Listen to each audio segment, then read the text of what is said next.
Dialogando con el padre Raúl Sánchez. Bien, en la Iglesia Católica existen dos ritos que se conocen más que otros para celebrar la Eucaristía. El rito tradicional, el rito tridentino, o misa en latín, o la misa de San Pío V. Bueno, la misa que se celebra en latín mirando hacia ad orientem, ¿no? Frente al crucifijo. Bien. Y existe la otra misa, el otro rito conocido, que es el Novus Ordo, pues establecido por Pablo VI. Bien. Existen obviamente también otros ritos, como se celebra la misa, pues las misas orientales católicas tienen un rito también para celebrar la Eucaristía. Existen otros ritos, por ejemplo los catecúmenos, un rito, aquel que haya visto una misa de los catecúmenos sabe cómo es bastante especial, pero la cosa es que los ritos que más se conocen son el rito tradicional, que es en latín, y el rito del Novus Ordo de Pablo VI. Bueno, ¿qué es lo que están tratando de hacer ahora como estudio, como posibilidad? Unir los dos ritos, porque según algunos no se puede tener esos dos ritos, sino hay que tener uno. Entonces, tratar de unir ambos ritos. Así como van las cosas, lo que sí veo es que si al unirse los dos ritos, entonces, ¿qué es lo que se va a poner de uno y qué es lo que se va a poner del otro? ¿Qué se va a quitar de uno y qué se va a quitar del otro? Y así como van las cosas, creo yo que de pronto el rito va a ser más protestante, que ni se diga, y con alguna palabrita por ahí en latín. Eso es lo que creo yo. ¿Por qué estoy diciendo esto? Bueno, porque a ojo de buen cubero, sin ser alarmista, sin ser pesimista, sin ser derrotista y sin mirar las cosas con una angulosidad negra y sospechosa, los hechos son demasiado evidentes. ¿Qué hechos? Lo que se está haciendo, no sé por parte de quién, pero se está haciendo, tratar de ablandar todo lo que es la liturgia de la misa.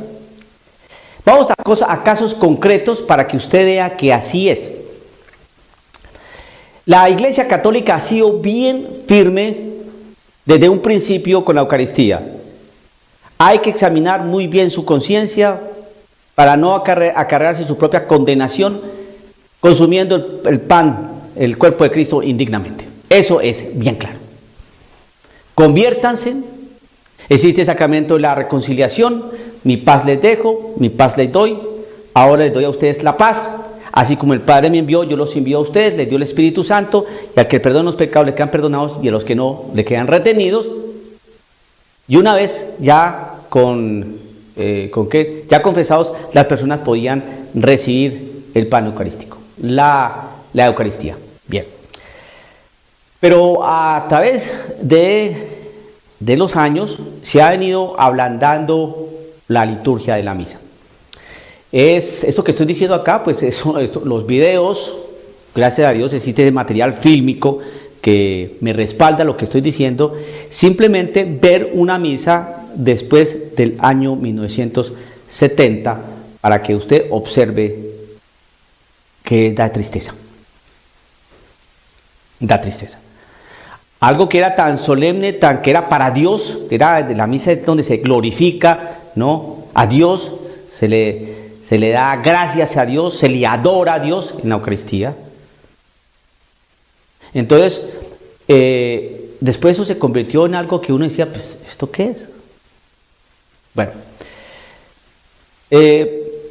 pasaron los años y entonces se hacen cosas como, se inventaron algo que es los ministros de la comunión, los ministros extraordinarios de la comunión. ¿Cuándo era que se utilizaban los ministros extraordinarios de la comunión? Cuando las misas eran bastante numerosas y por cuestión de tiempo, pues se escogían a unas personas idóneas, ¿no?, dentro de la comunidad parroquial para que le ayudaran al sacerdote a distribuir la comunión. Después, ¿qué sucedió? pues sucedió que ya el sacerdote estaba tan ocupado que no podía ir a visitar a los enfermos, entonces esos ministros extraordinarios de la comunión también se les amplió su espacio de servicio, ¿no?, para que fueran a las casas y también dieran la comunión a los enfermos.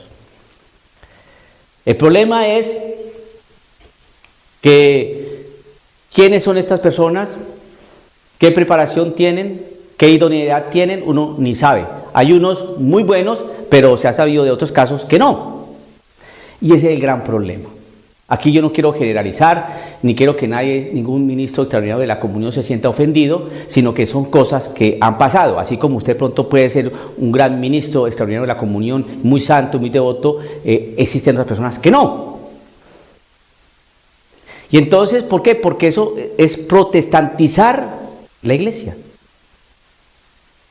¿Para qué el sacerdote le ungen las manos con aceite? ¿Para qué lo consagra? Resulta que ahora en las filas, en las líneas, a veces algunas madres, algunos padres de familia llevan a sus niños para que reciban la bendición. Y el laico, es decir, el ministro extraordinario de la comunión, también da la bendición, imparte la bendición. ¿Y por qué? Entonces, las manos de un sacerdote, de un consagrado, son iguales a las manos de un laico común y corriente. Es que usted es un cura especial. No, es que nosotros fuimos consagrados para eso. Así sea, estas manos sean de asesino. Pero en el momento en que se da una bendición, se imparte una bendición, se celebra la Eucaristía, se imponen las manos, se da la absolución, ahí actúa Jesucristo. El sacerdote actúa en persona Christi. Es por eso. No porque uno sea mejor, ni más faltaba. Puede ser más santo el laico que está al lado repartiendo la comunión, no dando la comunión, más que el sacerdote que tiene al lado. Seguro que sí. Pero resulta que el sacerdote está dado para esos menesteres y para esos ministerios, no el laico. Bueno, la cosa fue que después la comunión se recibía en la boca, se fue protestantizando más y ahora es en la mano. Se recibe la Eucaristía, el cuerpo de Cristo con las manos sucias, hasta escritas letras, números allí. Hay gente que toma la hostia y no la consume, sino que se la lleva, la profanan y todo ese tipo de cosas. Entonces hay un relajamiento con la Eucaristía. Un relajamiento. Bien, después que va pasando el tiempo y entonces, ¿qué hacemos? Vamos a darle la comunión. ¿A quién le damos la comunión? A ver, todo el mundo tiene derecho a la comunión. El Señor está dado para todos. Bueno, el que se casa, se divorcia y se vuelve a casar comete adulterio. Está en un pecado. Está en un pecado objetivo, ¿no? Adulterio. Y el que está con pecado, pues no puede recibir la comunión. ¿Por qué? Porque la palabra nos enseña, ¿no? Pablo nos lo enseña en el capítulo 11, la primera carta a los Corintios, versículo 23 en adelante, ¿no? Hay que examinar muy bien la conciencia, ¿no?, para recibir el cuerpo de Cristo, para no acarrearse nuestra propia condenación si recibimos el cuerpo de Cristo indignamente. Claro. Entonces aparece por ahí un documento pontificio, Amor y Leticia, que quedó como en la nebulosa muchas cosas allí, no fue claro el documento, que hay que ser claro, no quedó. ¿Por qué? Porque en algunas diócesis permiten a los divorciados vueltos a casar consumir el cuerpo de Cristo y en otras diócesis no. Pues ¿cómo? Y la cosa quedó así, no así y en otras no. Entonces quiere decir que el documento no está claro. Bien. ¿Qué sucedió hace poco en Roma? Un cardenal, eminentísimo cardenal, le dio la comunión al presidente de Argentina y a su compañera. Se sabe que no son casados, se sabe que viven en adulterio, ¿no? Y sin embargo les dieron un pecado objetivo. Aquí no es que uno entre a juzgar lo que hizo el cardenal que dio la comunión a esta pareja y vamos a juzgar a la pareja y nos sentamos en el trono de Dios y a juzgar, ustedes son los pecadores. No, porque no se trata de eso, sino aquí estoy hablando de la Eucaristía. Se sabe que no se puede recibir la Eucaristía en pecado. Eso es lo que estoy diciendo. Porque eso hace entrar en desconcierto a muchas personas que viven en adulterio, pero que obviamente no son presidentes de la República, y ellos se preguntan, bueno, ¿y por qué ellos sí y nosotros no? ¿Por qué ellos sí y nosotros no? Y tal vez esta pareja que se pregunta eso, ya lleva 30 años en adulterio, pero es una familia decente, tienen 3 hijos y seguramente van a la iglesia y oran mucho y son unas personas muy buenas. Pero ¿por qué ese presidente y esa señora sí y por qué ellos no? ¿Qué le pasó a ese cardenal? Vaya, pregúntele lo que dijo para justificar su acción. ¿Y la Eucaristía entonces qué representa? Bien, después que apareció esa, cuando se estaba realizando todo el sínodo de la Amazonía, ¿no? En los documentos preparatorios, ¿no? Y entonces estaban buscando a ver si se podían ordenar a hombres, los viri probatis, ¿no? Hombres ya maduros, con experiencia, hombres buenos, de moral alta, de mucho testimonio en la comunidad, para ordenar a los sacerdotes, para que repartieran la comunión, dieran la comunión a una exigua población indígena. No prosperó esa idea, ¿no? Y ahí quedó, pero se hizo el esfuerzo. Ahora en Alemania, la intercomunión, los luteranos casados con católicos, que ellos pueden recibir el cuerpo de Cristo, pero si no creen que Jesucristo está en ese cuerpo y no creen en la confesión, entonces ¿para qué recibirlo? No importa, ¿por qué no? Se está trabajando a ver si ordenan mujeres presbíteros o diaconisas o episcopas o obispas, no sé cómo decirles. Se está trabajando todo eso. El Señor instituyó la Eucaristía y escogió a 12 varones, punto. Eso lo determinó nuestro Señor Dios, pero le quieren corregir la plana a Dios. A otro señor por ahí, a un cura le dio por decir, bueno, ¿y por qué no confeccionamos la Eucaristía, la hostia, no, con harina de yuca? Que es más fácil que se conserven estos climas tan húmedos y tan cálidos. Sabiendo que la Eucaristía siempre se ha hecho con harina de trigo, y hemos pasado por fuego, por nieve, por frío, por calor, por invierno, por lo que sea, y siempre se ha consumido el cuerpo de Cristo, la hostia, la forma, con harina de trigo. Pero a ese cura le dio por decir que con harina de yuca. Y así las cosas. Ahora esto último, con este COVID-19, que uno se asombra, que uno ve los restaurantes, ve los supermercados, y la gente común y corriente, muchos con mascarilla, otros sin mascarilla, con guantes, sin guantes, se codean, se hablan, y las autoridades sanitarias no dicen nada. Pero vaya usted a la iglesia, cómo está celebrando la Eucaristía, qué dicen las autoridades sanitarias y qué dicen las autoridades de la iglesia. ¿Por qué en esos sitios, teatros, bancos, universidades, supermercados, allá como que no hay virus, pero en la iglesia como que sí hay mucho? Entonces todo ese tipo de cosas, ¿qué? Que si podemos recibir la Eucaristía, el cuerpo de Cristo en la mano o en la boca, se ha sabido ya por la ciencia que es más contagioso en la mano, ya se ha sabido, pero no. Reciban en la mano. ¿Y por qué no en la boca? ¿Por qué no? ¿Por qué no? Ni de rodillas. ¿Y por qué no? Y esas cosas se van diciendo y se van comunicando y se van haciendo.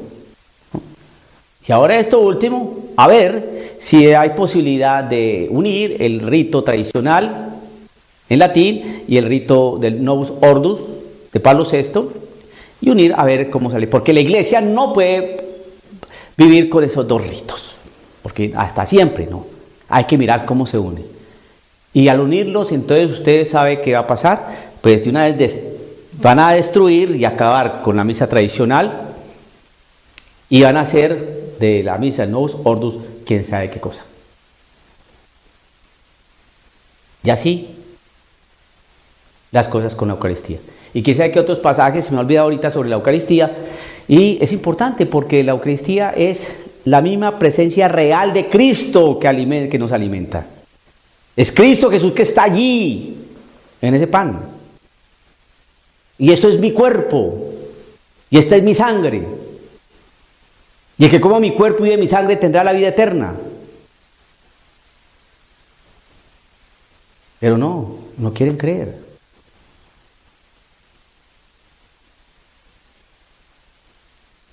Y el San Pablo nos enseña que hay personas que van a condenar por no reconocer en ese pan el cuerpo. La gente en estos momentos no piensa en los milagros eucarísticos, que ya hay muchísimos, con testimonios, con certificaciones, por la ciencia, que descartan toda posibilidad de engaño. Pero sin embargo, ni así. ¿Qué quiere hacer con la Eucaristía? ¿Y qué quiere hacer con nuestra fe? Entonces yo como pastor de almas, ¿qué es lo que pretendo con estos videos? Pues por lo menos que usted esté alerta, porque el que avisa no es traidor, y soldado avisado no muere en guerra, para que usted haga mucha oración. Padrecito, ¿usted qué saca con decirle eso a la gente si la asusta? Pues no la asusta, porque yo creo que digo las cosas para que la gente entonces madure y ore y piense qué están haciendo con la Eucaristía. Porque si no les digo esto, entonces, y si no se dice, ¿y por qué no nos dijeron? ¿Y por qué no nos avisaron? ¿Y dónde están los curas que nos deben alertar? Pero si uno avisa, entonces uno es un alarmista, uno es un exagerado, porque por todos lados nos van a agarrar. Malo porque sí, malo porque no. Y acuérdese de ese pasaje que nos cuenta nuestro Señor Jesucristo, esa cita, digamos que una pequeña parábola. ¿Con qué compararé a esta generación perversa?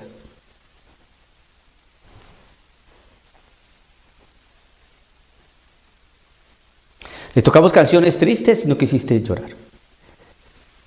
Canciones alegres, no quisiste cantar ni bailar. Entonces, ¿cómo? ¿Cómo hacemos entonces? Vino Juan el Bautista, que invitaba a la conversión, que no comía, que no bebía, que no se metía con nadie. Y ese es hijo de Belcebú. Vengo yo, que como, que comparto, y ese es un borracho, un comilón. ¿Qué hacemos? Pero una cosa sí es clara. Algo sí quieren hacer con la Eucaristía, y eso para mí es muy evidente. No seamos necios, ni seamos tontos, que algo sí está pasando muy feo en la iglesia respecto a la Eucaristía, por decir solamente un aspecto que es fundamental, pero solamente un aspecto de la Eucaristía, y hay otros más que son bien complejos. Dialogando con el padre Raúl Sánchez.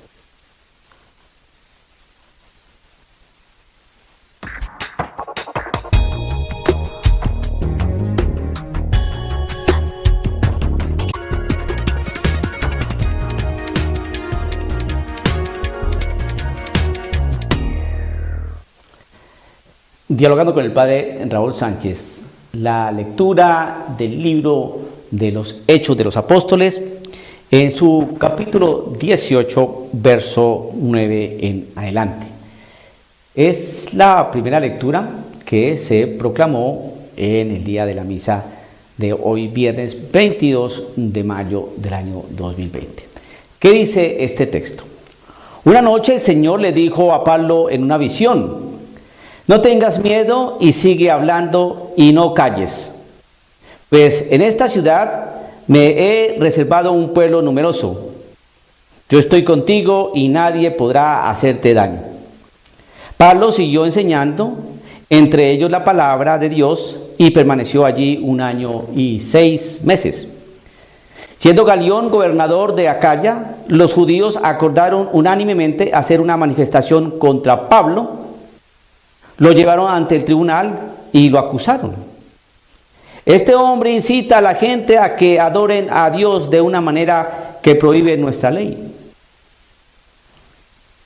Pablo iba a contestar cuando Galión dijo a los judíos: judíos, si se tratara de una injusticia o de algún crimen, sería correcto que yo los escuchara. Pero como se trata de discusiones sobre mensajes, poderes superiores y sobre su ley, arréglense entre ustedes mismos. Yo no quiero ser juez de tales asuntos. Y los echó del tribunal. Entonces toda la chusma agarró a Sóstenes, que era un dirigente de la sinagoga, y empezaron a golpearlo delante del tribunal, pero Galión no se preocupó de ello. Pablo se quedó en Corinto todavía algún tiempo. Después se despidió de los hermanos y se embarcó para Siria, acompañado por Priscila y Aquila. Había hecho un voto y solamente en el puerto de Cencreas se cortó el pelo. Así fue como llegaron a Éfeso y allí dejó que ellos se fueran. Bueno, vemos aquí un acontecimiento nuevamente difícil para Pablo en la tarea evangelizadora. Siempre metido en problemas y siempre llevado ante los jueces, ante las autoridades judías, ante autoridades romanas, etcétera, etcétera. Bueno, y aquí le dice el Señor en una visión a Pablo: no tengas miedo y sigue hablando y no calles. Bueno, el no callar, el hablar. Nuestra tarea evangelizadora pues consiste en eso, en hablar, anunciar una gran noticia, anunciar a un Cristo que resucita, a un Cristo resucitado, a un Cristo que nos alimenta y nos anima en la fe, precisamente porque hablamos de su resurrección. Bien dice Pablo que si Cristo no resucitó, vana es nuestra fe. Porque si Cristo no resucitó, entonces ¿en qué consiste hablar de la patria celestial, hablar de estar junto al Señor? ¿En qué consiste eso entonces cuando el Señor dice que nos va a preparar unas moradas y cuando Él esté listas, entonces viene por nosotros? ¿En qué consiste todo eso? ¿En qué consiste la vida eterna? ¿En qué consiste la salvación eterna? Entonces, si Cristo no resucitó, entonces ¿para qué hablamos de esto? Pues precisamente ese es el gran asunto y el gran problema que vivimos hoy en día dentro de nuestra iglesia católica y nuestra realidad de fe. Que no se está predicando que toda nuestra labor y todo nuestro quehacer y ser aquí en la tierra pues tiene un destino, una patria celestial. Tiene una vida, la vida eterna. El compartir con Cristo Jesús. Por eso el Señor Jesús le decía a Pablo: no te calles y no tengas miedo. ¿Por qué a uno le da miedo? Porque van a venir siempre las críticas. Es que esto siempre ha sido así, esto no es ahora, siempre ha sido así. Lo que pasa es que como ahora el demonio está libre para hacer y deshacer, entonces la mejor forma de engañar, de poner como una cortina de humo, es hablar solamente de lo hermoso, ¿no? Lo hermoso que es nuestro Señor Jesús, que es cierto, de su infinita misericordia, que es cierta, de su realidad para iluminarnos, acompañarnos, que es cierta, de su cercanía tan honda y profunda por cada uno de nosotros, que es cierto. Pero eso no es lo único de la evangelización. La evangelización hace una llamada de atención fuerte al ser humano. ¿Para qué? Para que transforme su vida, para que mire a Cristo, para que se convierta. Y como todo eso no es fácil, entonces el Señor nos ofrece su ayuda y su compañía. Como tenemos una naturaleza caída, entonces nos cuesta mucho trabajo levantarnos de nuestra situación de pecado, de dolor, de inconsistencia. El Señor está ahí con nosotros para consolarnos, para aliviarnos, para acompañarnos, pero nosotros no podemos caminar solos, porque nosotros podemos rechazar a nuestro Señor. Y si hablamos solamente de misericordia, pero no hablamos de conversión, no hablamos de cambio, no hablamos de carga cruz, no hablamos de este tipo de cosas, entonces ¿en qué queda el mensaje evangélico? Simple, el que usted pueda hacer lo que se le da la gana, que al fin y al cabo el Señor lo va a ayudar a usted. Jamás le hablan del purgatorio. ¿Cuántas cosas usted y yo hemos tenido aquí en la tierra y que aún no hemos solucionado? Hay pendientes, como dicen los hermanos mexicanos. Hay un pendiente, hay algo por allí que no ha sido resuelto. A ver,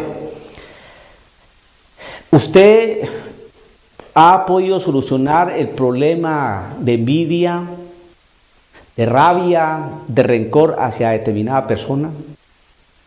Soluciónelo. Porque si usted no lo soluciona,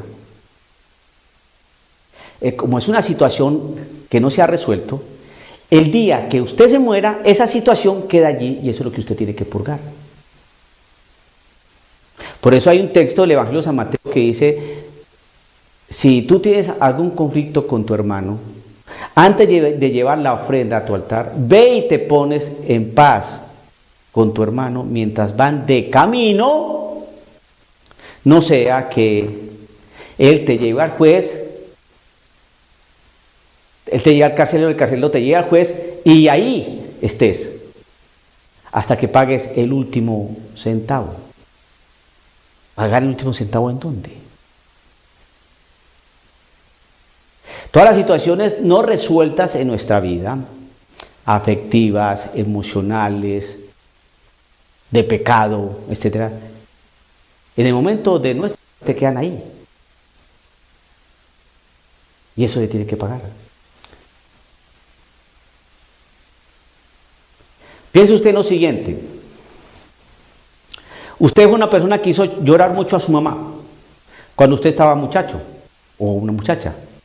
La hizo llorar porque usted llegaba tarde, porque no la llamaba, porque le contestaba feo, porque la trataba mal, porque no compartía con ella, porque no le interesaba lo que su mamá le hablaba, porque nunca se preocupó cuando su mamá estaba enferma, porque usted estaba muchacho, claro, estaba en los 15, 17, 18, 20 años, bueno, y usted fue bastante rebelde con su mamá. ¿Ok? ¿Cuántas lágrimas soltó su mamá? Y su mamá una mujer buena con usted. ¿Cuánto llanto sufrió su mamá por usted? A solas y en silencio. Usted creció, tiene ahora 40 años, se dio cuenta de su estupidez, de su error, se confesó, se arrepintió, le pidió perdón a su mamá. Su mamá lo perdonó, Dios lo perdonó. La pregunta es, ¿quién va a recoger las lágrimas de su mamá?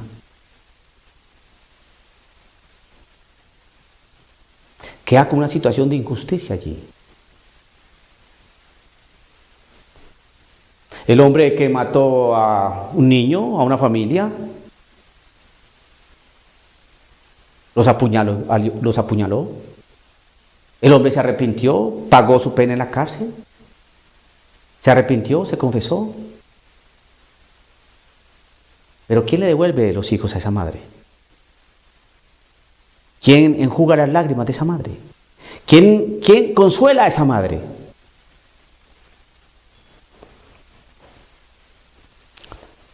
Ejemplos más sencillos.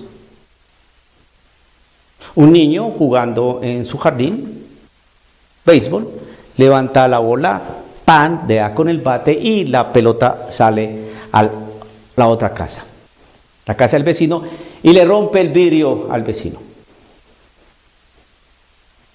Llega el vecino, se baja y va al jardín del niño que rompió el vidrio. El niño asustado le dice, perdóneme señor, perdóneme, no lo vuelvo a hacer, voy a tener más cuidado, esto no volverá a pasar, perdóneme. No vuelvo a jugar béisbol acá. El hombre dice, no te preocupes, está bien, yo te perdono, no ha pasado nada. Estabas jugando. Listo. Ok. Fuiste imprudente, no tuviste cuidado, no hay problema. Yo te perdono. Vamos a seguir siendo vecinos, amigos, claro que sí. Pero sí te pido por favor que me pagues el vidrio. Eso es el purgatorio. ¿Cuántos pecados tiene usted y tengo yo? Que los hemos confesado ante un sacerdote. Y nos hemos arrepentido y jamás volvimos a cometer ese pecado. Pero el dolor causado por ese pecado, ¿quién lo sana? Estamos aquí es para amar.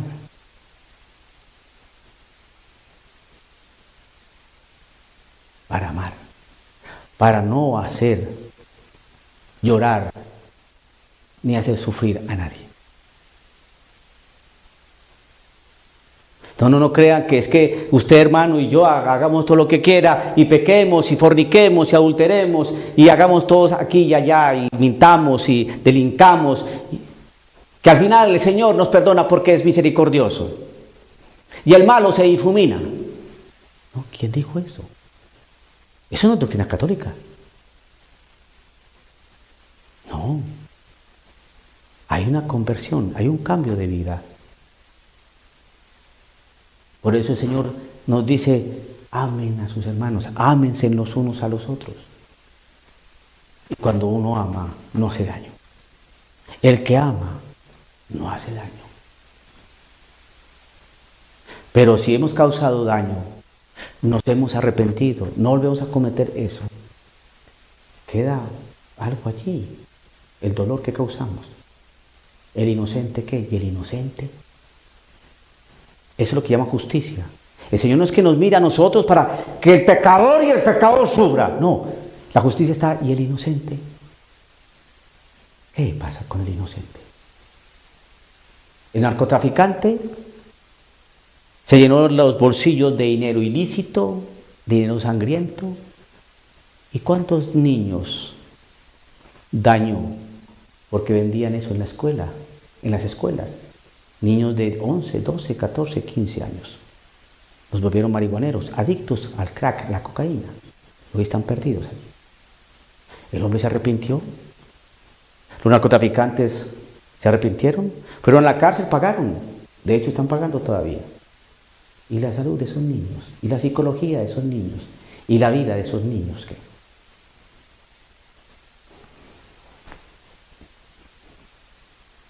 Purgatorio. Y el purgatorio se paga aquí, y si no se alcanza, se paga en la otra vida, y es más doloroso todavía. Esa predicación insulsa, esa predicación mentirosa, de que el Señor está allí y el Señor te perdona, pero jamás te habla de que te conviertas, de que te arrepientes, de que tienes que pagar lo que hiciste, de reponer lo que hiciste, de resarcir lo que hiciste. No nos hablan de eso. Nos hablan ese lenguaje ya desgastado. La misericordia del Señor. La misericordia del Señor. Pero no nos invitan a lo que el Señor desde un principio nos invitó. Conviértase. Arrepiéntanse.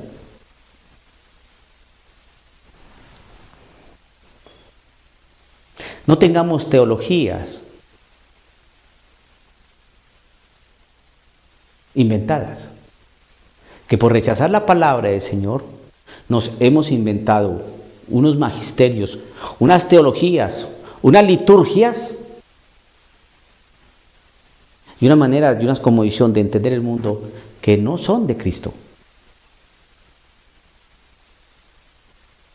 Tenemos pecado. Estamos llamados a arrepentirnos, a convertirnos. Y la palabra del Señor también dice que los actos de misericordia borran muchos pecados. Y también la palabra dice que todo aquel que haga volver de un pecador a Cristo, o lo saque de su vida de pecado para llevarlo a Cristo, entonces también muchos pecados les serán perdonados. Esa es doctrina católica. Entonces tenemos que esforzar y tenemos que trabajar para nuestra propia salvación. Entonces, ¿qué? ¿Dónde queda la palabra, la frase de Pablo? ¿No? Que él trabajaba por su salvación con temor y temblor. ¿Por qué trabajaba? ¿No es que ya era salvo? Como dicen los protestantes, no, Señor. El Señor, dentro de su plan de salvación, mandó a su Hijo Jesucristo mostrando su amor de esa manera, entregándolo a Él, para el perdón de nuestros pecados. Que muriendo en la cruz nos lavará nuestros pecados. Esos pecados, ¿no?, de nuestros primeros padres. Que nosotros sufrimos las consecuencias de ese pecado, porque nosotros no lo cometimos, pero sufrimos las consecuencias de ese pecado. En virtud de la sangre preciosa de nuestro Jesucristo, que nos lava y nos purifica de ese pecado, Él nos invita a una nueva vida. Ya que eso quedó atrás, ese pecado, esa transgresión, pero hoy tenemos una vida distinta en Cristo. Pero tenemos pecado, sí. Y hay que arrepentirnos de tanto llanto que causamos, de tanta soledad que hicimos, que causamos también, de tantos descuidos, de tantas despreocupaciones, de tantas perezas,